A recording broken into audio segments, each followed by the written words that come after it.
becoming a master of yourself.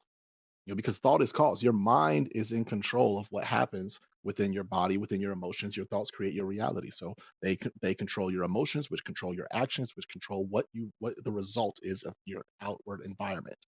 And so if you do not learn how to become a master of yourself, then that means that you will be a slave to what your mind unconsciously is producing to you.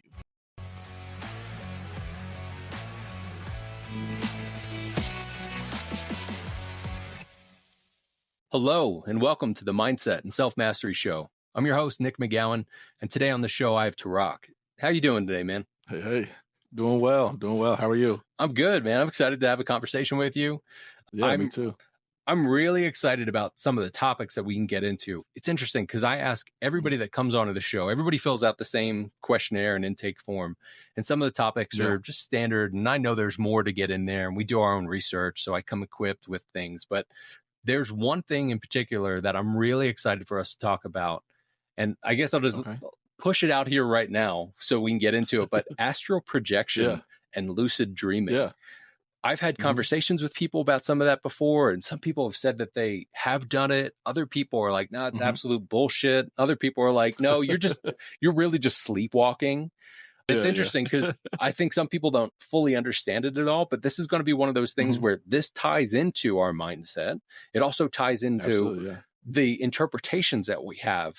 Maybe not the astral projection, but the lucid dreaming and being able to actually tap into lucid dreaming. Once you figure out, like, I'm actually fucking dreaming right now, like, game on. It's like Inception at that point.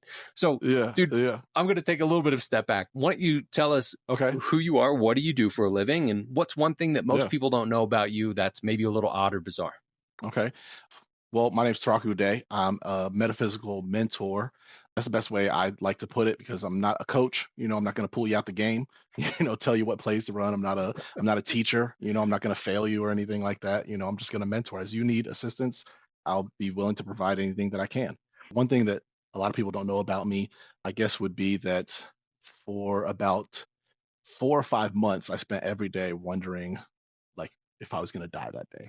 Oh, shit. Just because, like different health issues and things that I had going on, would think like, man, is this the moment? Because like I had a serious heart issue that was going on. I mean, I never went to the doctor because I was too afraid that they might say, you only have 90 days.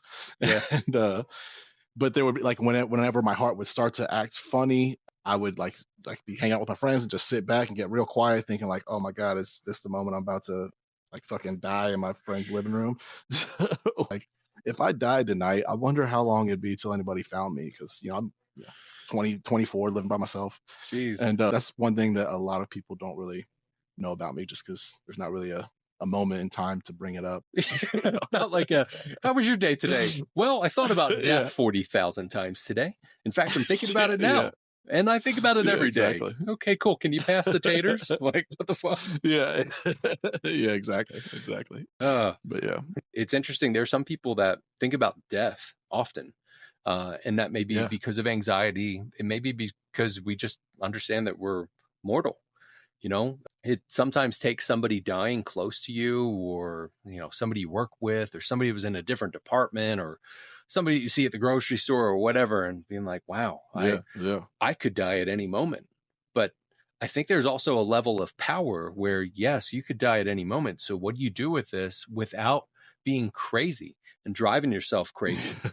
And sometimes that I may be dying right now comes from the anxiety, or comes from some traumatic thing, or something that's just unprocessed. So did you figure out, talk to us a little bit about what that looked like to get to that point, but then also how did you get out of that?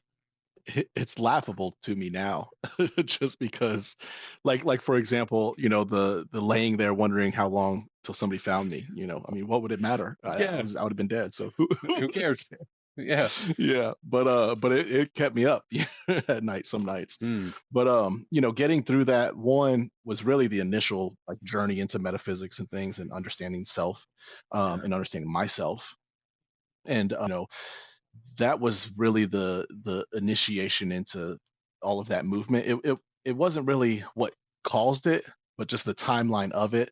As I got into it, then I started to approach other things like, learning about like hand chakras and healing with my hand chakras. And it's like, okay, well, let me see, if this book is telling me the truth, let's put it to practice. Yeah. I have some serious issues going on. Let's see if it works, and within 30 days it did, and so then that's when it was like, okay, there's something here to this. Yeah. And then from that moment forward, like my whole life just shifted as far as like what was important. It was like, I never really watched any TV anymore, didn't really hang out with my friends the same anymore.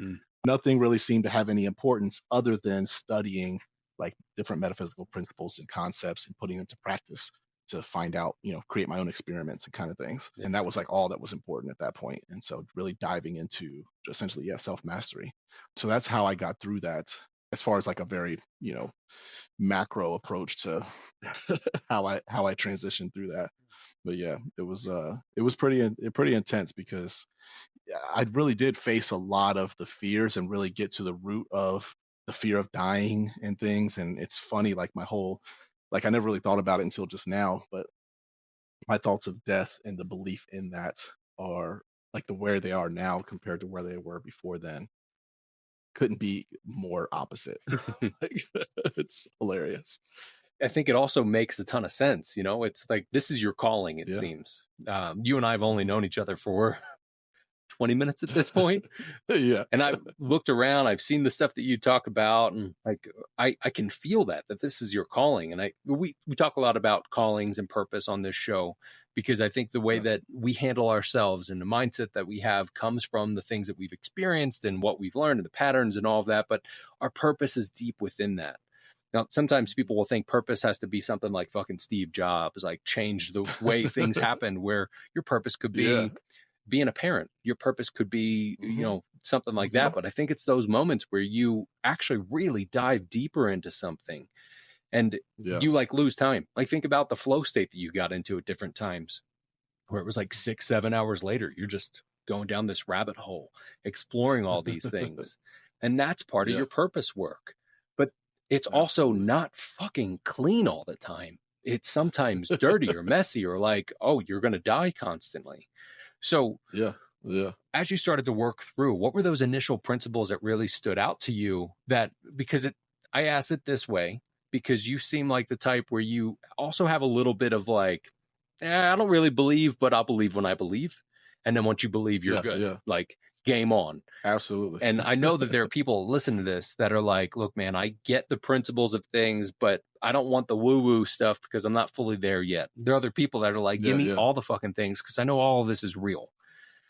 Help me bridge that gap for these people to understand, like, some of this might sound a little woo-woo, but in all reality, this is scientific universal laws of things. At the core of all of that is, the universal law of believing and knowing, which is, there's the difference between believing something and knowing